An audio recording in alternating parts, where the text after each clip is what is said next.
नमस्कार दोस्तों, आपका स्वागत है हमारे इस YouTube चैनल पर। आज हम बात करने वाले हैं रामायण से जुड़े 21 तथ्य जो आपको जानने चाहिए।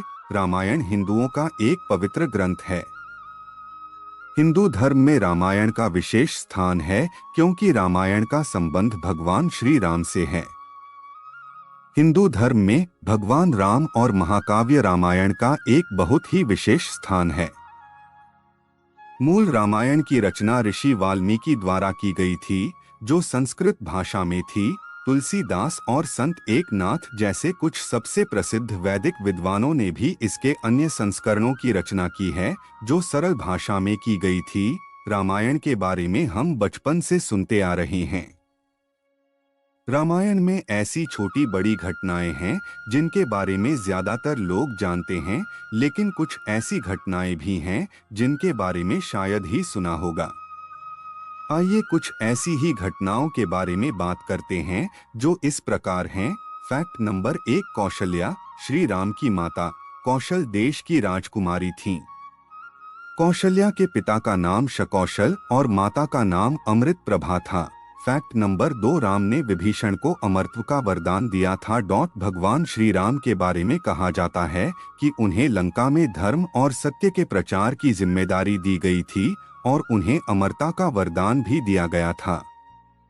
फैक्ट नंबर 3, भगवान राम विष्णु के 7वें अवतार थे और लक्ष्मण को शेषनाग का अवतार माना जाता है। भरत और शत्रुघ्न को सुदर्शन चक्र और भगवान विष्णु के हाथों में जो शंख है वह उन्हीं का अवतार है। फैक्ट नंबर 4, बचपन में देवी सीता ने अनजाने में उस शिवधनुष को उठा लिया था जिसे राज्य में और कोई भी नहीं उठा सकता था।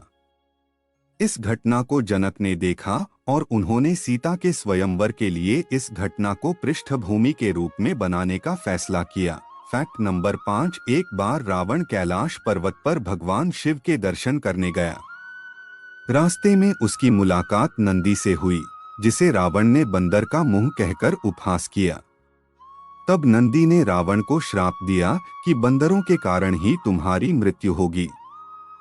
फैक्ट नंबर 6, रावण ने माता सीता को नहीं छुआ था। इसीलिए जब रावण अपनी विजय यात्रा के दौरान स्वर्ग पहुंचा तो वहां उसे रंभा नाम की एक अप्सरा मिली। रावण उस पर मोहित हो गया। जब रावण ने उसे छूने की कोशिश की तो उसने कहा कि मैं तुम्हारे भाई कुबेर के पुत्र नल कुबेर के लिए आरक्षित हूं, इसलिए मैं तुम्हारे पुत्र की वधू के समान हूं। रावण को अपनी शक्ति का इतना घमंड था कि उसने उसकी एक न सुनी। यह बात जब नल कुबेर को पता चली तो उन्होंने रावण को श्राप दिया कि आज के बाद यदि कोई भी कभी भी किसी महिला को उसकी इच्छा के विरुद्ध स्पर्श करेगा तो उसके माथे के 100 टुकड़े हो जाएंगे। फैक्ट नंबर 7, रावण की बहन सुपर्णखा ने स्वयं रावण को श्राप दिया कि उसका साम्राज्य नष्ट हो जाए। सुपर्णखा के पति राक्षस राजा कालकेय के सेनापति थे, जिनका विश्व विजय अभियान के दौरान रावण ने वध कर दिया था।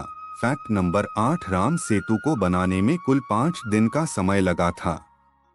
यह पुल 100 योजन लंबा और 10 योजन चौड़ा था।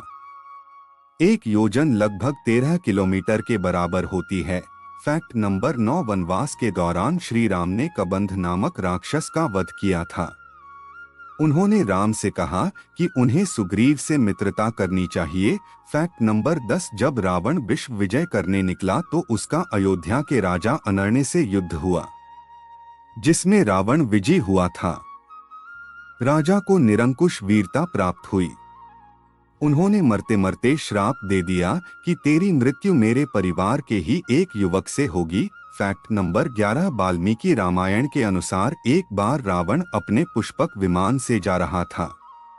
उसने देखा कि एक सुंदर युवती ध्यान कर रही है।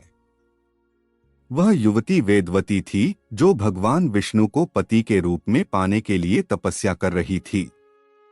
रावण उस पर मोहित हो गया और उसे अपने साथ ले जाने के लिए मजबूर करने की कोशिश की। तब उस तपस्वी स्त्री ने रावण को श्राप दिया कि तेरी मृत्यु का कारण एक स्त्री बनेगी, और उसने अपने प्राण त्याग दिए। फैक्ट नंबर 12, रावण विश्व विजय के अपने मिशन पर यमपुरी आया था। उसका यमराज से झगड़ा हुआ और जब यमराज ने उस पर आक्रमण करना चाहा तो ब्रह्मा ने उसे रोक दिया। वरदान के कारण ही रावण की मृत्यु किसी देवता के द्वारा संभव नहीं थी। फैक्ट नंबर 13, रावण ने ब्रह्मा जी से अमृतत्व का वरदान मांगा तो ब्रह्मा जी ने अमृता का वरदान नहीं दिया। तब रावण ने वरदान मांगा था कि उसे राक्षस और देवी से मृत्यु न हो, इसलिए भगवान विष्णु ने एक साधारण मनुष्य के रूप में जन्म लिया क्योंकि रावण मनुष्य को मनुष्य मानता था। फैक्ट नंबर 14, श्री राम के अवतार को पूर्ण अवतार नहीं माना जाता है। श्री राम 14 कलाओं में निपुण थे जबकि श्री कृष्ण 16 कलाओं में निपुण थे। ऐसा इसलिए था क्योंकि रावण को यह वरदान प्राप्त था कि कोई भी देवता उसे मार नहीं सकता था, मनुष्य ही उसे मार सकता है।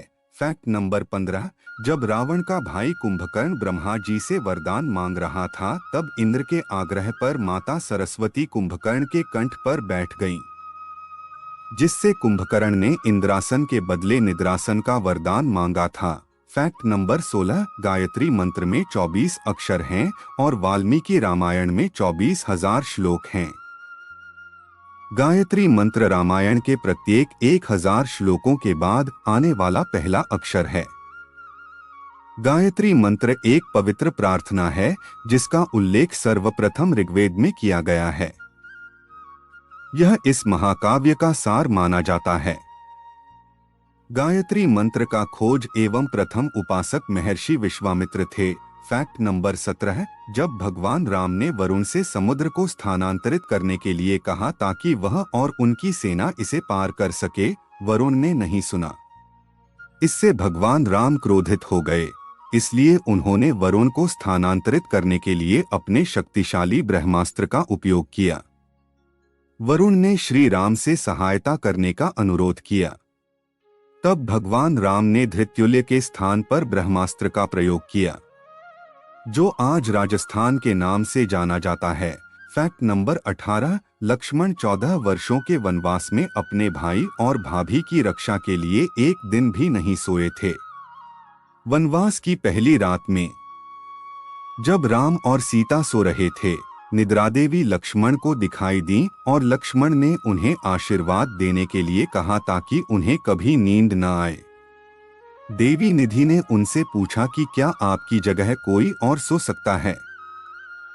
लक्ष्मण ने सलाह दी कि उनकी पत्नी उर्मिला सो सकती हैं। यह सुनकर देवी निद्रा उर्मिला से इस बारे में पूछती हैं और उर्मिला इसे सहर्ष स्वीकार कर लेती हैं। फैक्ट नंबर 19, श्री राम के वंशजों ने भी महाभारत के युद्ध में भाग लिया था, जिनका जन्म महाभारत काल में कौरवों की ओर से लड़ने वाले राम कुश के पुत्र कुश की 50वीं पीढ़ी में हुआ था।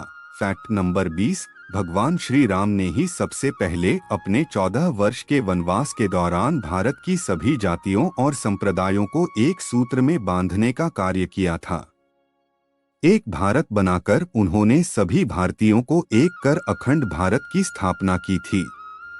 भारतीय राज्य तमिलनाडु, महाराष्ट्र, आंध्र प्रदेश, मध्य प्रदेश, केरल, कर्नाटक सहित Nepal, Laos, Kampuchea, Malaysia, Cambodia, Indonesia, Bangladesh, Bhutan, Sri Lanka, Bali, Java, Sumatra और थाईलैंड आदि लोक संस्कृतियां और ग्रंथ आज भी इसीलिए जीवित हैं। राम। फैक्ट नंबर 21, रामचरितमानस के 7 भागों में बाल कांड, अयोध्या कांड, अरण्य कांड, किष्किंधा कांड, सुंदर कांड, लंका कांड और उत्तर कांड की कथा है। आज का ये वीडियो यही तक। वीडियो में लास्ट तक बने रहने के लिए दिल से धन्यवाद और वीडियो को लाइक, शेयर एवं चैनल को सब्सक्राइब जरूर करें।